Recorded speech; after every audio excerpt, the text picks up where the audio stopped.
नमस्कार, आप देख रहे हैं जॉन्स पर आपके साथ में आंचल श्रीवास्तव। अमेरिका और ईरान के बीच बढ़ते तनाव के चलते वैश्विक ऊर्जा संकट ने भारत और पेट्रोल डीजल की कीमतों पर असर डाला है। इस बीच सरकार ने पेट्रोल और डीजल पर एक्साइज ड्यूटी में भारी कटौती कर आम जनता और घरेलू तेल कंपनियों को राहत देने की कोशिश की है। सरकारी आदेश के अनुसार पेट्रोल पर अतिरिक्त उत्पाद शुल्क 13 रुपए प्रति लीटर से घटाकर केवल 3 रुपए कर दिया गया। वहीं डीजल पर उत्पाद शुल्क पहले 10 रुपए प्रति लीटर था, जिसे शून्य कर दिया गया। इस कदम का मकसद वैश्विक तेल संकट के बीच घरेलू ऊर्जा कीमतों को स्थिर करना है।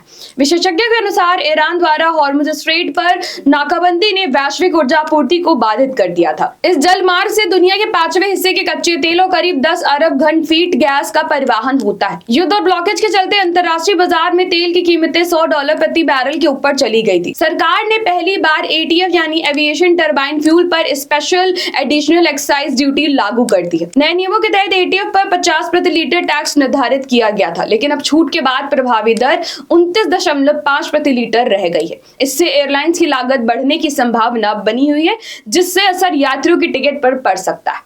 सरकार ने पेट्रोल पर टैक्स शून्य रखा है, जबकि डीजल पर 18.5 रुपए प्रति लीटर की दर तय की गई है। निर्यात के लिए पेट्रोल, डीजल और एटीएफ पर कई शुल्कों में छूट दी गई है। इसके साथ ही 2022 में लागू विंडफॉल टैक्स को खत्म कर दिया गया। इस बदलाव से घरेलू तेल कंपनियों को राहत मिलने की उम्मीद है, लेकिन सवाल ये है कि क्या पेट्रोल और डीजल के दाम भी कम होंगे। सूत्र बताते हैं कि अंतर्राष्ट्रीय तेल कीमतों के बढ़ते दबाव और कंपनियों के भारी घाटे के कारण आम जनता को राहत उतनी नहीं मिल पाएगी। वर्तमान में कंपनियों को हर लीटर पेट्रोल डीजल पर करीब 48.8 रुपए का नुकसान उठाना पड़ रहा है। सरकार की ओर से दी गई 10 रुपए प्रति लीटर की राहत कंपनियों के घाटे को कम करने में मदद करेगी, लेकिन पंप पर दाम में बड़ी गिरावट की संभावना कम है। अगर हम बात उत्तर प्रदेश की करें तो उत्तर प्रदेश में हालत और ज्यादा जटिल है। यहाँ एक कंपनी ने पेट्रोल के दाम 5.30 रुपए और डीजल 3 रुपए बढ़ा दिया है। पंपों पर लंबी कतारें और फ्यूल की कमी के कारण लोग परेशान है। केंद्र सरकार लगातार ये दावा कर रही है कि पेट्रोल, डीजल और एलपीजी की कोई कमी नहीं है,